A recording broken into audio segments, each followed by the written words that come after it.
Em primeiro lugar, quero cumprimentar os companheiros do Grupo Unidade na Diversidade e agradecer essa oportunidade de fazer essa prévia para o seminário que teremos proximamente. Também quero destacar aqui um agradecimento especial ao professor Everton Nery Carneiro, doutor em Teologia e professor da Universidade do Estado da Bahia, que fez o resumo de um texto que eu estava impossibilitado de fazer o resumo por diversos compromissos, e ele prontamente foi solícito e fez o resumo, sem o qual eu não estaria no caderno e nem estaria aqui também. Muito obrigado, Everton. Muito bem, nosso tema é secularização, laicidade e democracia. A questão da democracia é um regime que é quase um consenso universal, alguns até colocam como valor universal para a organização das sociedades. Mas não era assim. Na era antiga, medieval, enfim, os regimes eram ligados à autoridade sobrenatural, transcendente, religiosa. O rei tinha a unção divina para governar, era a forma de legitimação. Todos nós sabemos disso. Com os movimentos que se estabeleceram no final da Idade Média, considerando o Renascimento, as reformas, reforma protestante, o Iluminismo com o seu conjunto de ideias e as revoluções burguesas, se instalou a modernidade, aquilo que é conhecido como modernidade, mas esse conjunto de processos também trouxe no seu bojo a democracia, experimentos democráticos, de democracia burguesa. É bom que se esclareça. Porém, a democracia é um regime horizontal. Não há nenhum recurso a uma autoridade transcendente, sobrenatural. E isso gerou um vazio. Segundo Claude Lefort, em A Invenção Democrática, esse vazio é difícil de ser preenchido. E esse é um problema. E de que forma, então, tem sido pensada a solução desse problema? Bom, nós vamos antes pensar a realidade com o auxílio de Habermas. Essa realidade pode ser vista como com três componentes: o mundo da vida, que é o mundo das linguagens, dos significados, da forma como nós vivemos o senso comum, com contradições, o dia a dia da luta por sobrevivência. Isso aí compõe-se o mundo da vida das pessoas, dos grupos, das famílias, etc. Esse mundo da vida, ele está sob controle de um outro componente, que é o sistema. O sistema é a economia e a política, com a sua imposição de uma razão instrumental, uma razão utilitária, voltada para benefício de grupos. A relação aí está entre meios e fins, de forma bem utilitária. E esse sistema, ele se mantém porque há uma mediação entre o mundo da vida e o sistema. Essa mediação é feita dentro do espaço público pelas forças que compõem esse espaço público, forças essas que se deve incluir a religião também no espaço público, em que pese a religião ter sido tangida, empurrada para o mundo privado, o ambiente privado, mas ela persiste no espaço público. Bom, nesse sentido, então, considerando esses componentes da realidade, nós vamos tratar de processos que ocorreram na modernidade e até a nossa realidade contemporânea, que alguns chamam de pós-modernidade. Nós vamos tratar da secularização como processo dessa relação complexa entre religião e democracia, até que ponto religião e democracia, ou melhor, secularização é condição sine qua para a democracia, vamos discutir isso.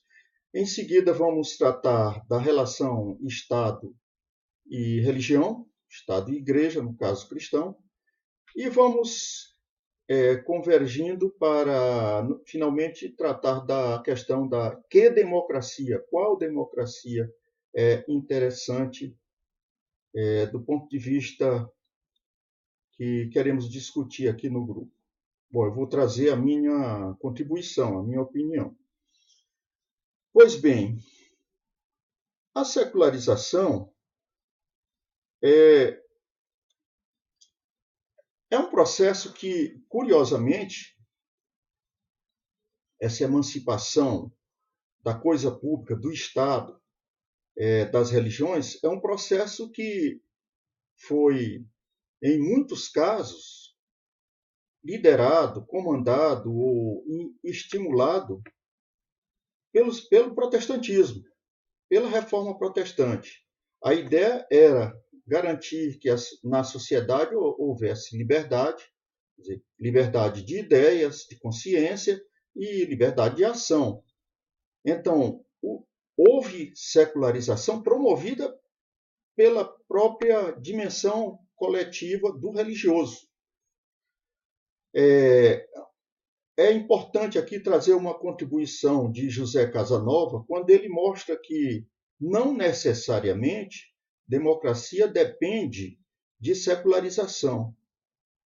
Nós temos estados democráticos, indiscutivelmente democráticos do ponto de vista liberal, que são estados com uma religião oficial. Eu penso aqui, estou trazendo o caso da Escandinávia, dos países da Escandinávia. São países luteranos e eles todos consideram, e é normal, essa é a componente oficial no estado, nos estados, nas constituições desses estados. Somente a Suécia, que até recentemente era um estado luterano, ela agora trata como estado laico, a partir de 2002. A mesma coisa acontece com os países do Império Britânico, da Comunidade Britânica. Eles têm uma igreja oficial, a Igreja Episcopal Anglicana. Então, não faz muito sentido e nem tem como provar que democracia não convive com religião.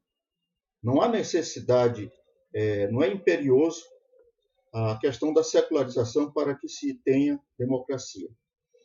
Também é interessante pensar a questão da laicidade, a separação igreja e Estado, porque a laicidade, nós podemos aqui tratar de um gradiente em que, no extremo, nós teremos estados religiosos, e, no outro extremo, estados antirreligiosos.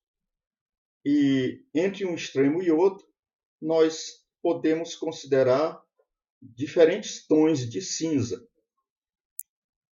No caso do Estado religioso, o exemplo mais evidente são os Estados islâmicos, nem todos eles, mas nesses estados a lei maior se confunde com a lei islâmica.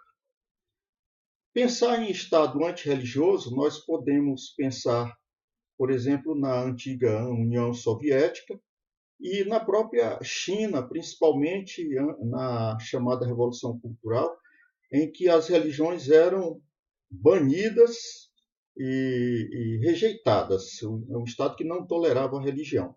Pois bem, aí entre um extremo e outro, nós podemos considerar estados com reconhecimento de alguma religião, que já citamos, os casos da Escandinávia, dos países escandinavos e da comunidade britânica, e nós podemos também ver outros gradientes dentro desses extremos.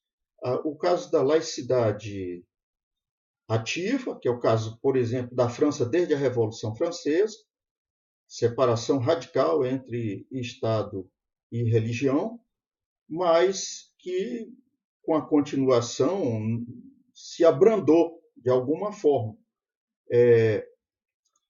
E temos estados de laicidade passiva. Podemos considerar o caso de Portugal, Espanha, são estados com tradição católica, são estados laicos. Depois que foi banida a ditadura desses países, são estados laicos, constitucionalmente, mas a Igreja Católica e um certo ethos, uma tradição de espiritualidade católica e de algumas tradições que se confundem com as tradições católicas, permanecem. E são estados onde a diversidade religiosa é relativamente pequena, porque é inexpressiva a presença de outras religiões, ou algumas têm uma expressão maior, mas insignificante, comparado, por exemplo, com a nossa sociedade brasileira, onde nós temos uma diversidade religiosa exuberante e onde temos expressões simbólicas dessa religiosidade em todos os espaços públicos. Nós temos crucifixos nas salas dos judiciários, nós temos a Bíblia colocada lá no Congresso em destaque, nós temos, enfim, nas repartições em geral, expressões religiosas. Enfim, a questão da religião como impactante e até empecilho para a democracia tem que ser relativizada diante dessas considerações que fizemos. E agora, passando para o terceiro e último aspecto dessa nossa fala, vamos pensar em qual democracia convém. Bom, nós nos alinhamos com a ideia de uma democracia agonística e trazemos aqui o pensamento de Chantal Mouffe, que apresenta a democracia como necessariamente um espaço de conflitos, de lutas. Ela trabalha Carl Schmitt, mas contra ele. Ela não trabalha a ideia de o político, a essência do político como inimigo, e sim como adversário.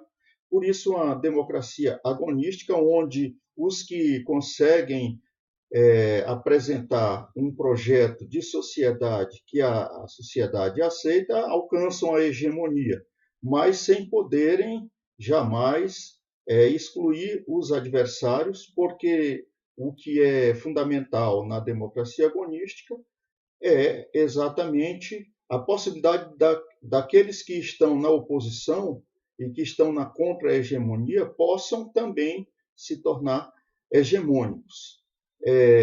Essa visão de democracia, ela põe por terra, ela rejeita a democracia liberal do consenso, como alguns teóricos têm defendido, ou do pensamento único, porque a democracia necessariamente é um espaço de lutas.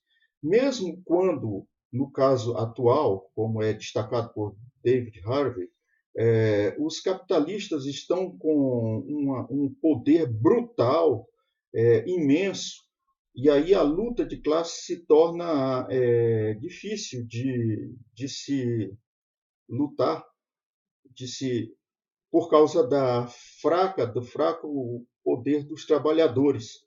Mas nessa democracia há outras lutas, as lutas de gênero, orientação, os grupos com orientação sexual diferentes, as etnias e os povos que são oprimidos, como os indígenas, no nosso caso brasileiro. Então, é essa democracia que nós entendemos seja um processo justo. para os experimentos da nossa sociedade. Muito obrigado.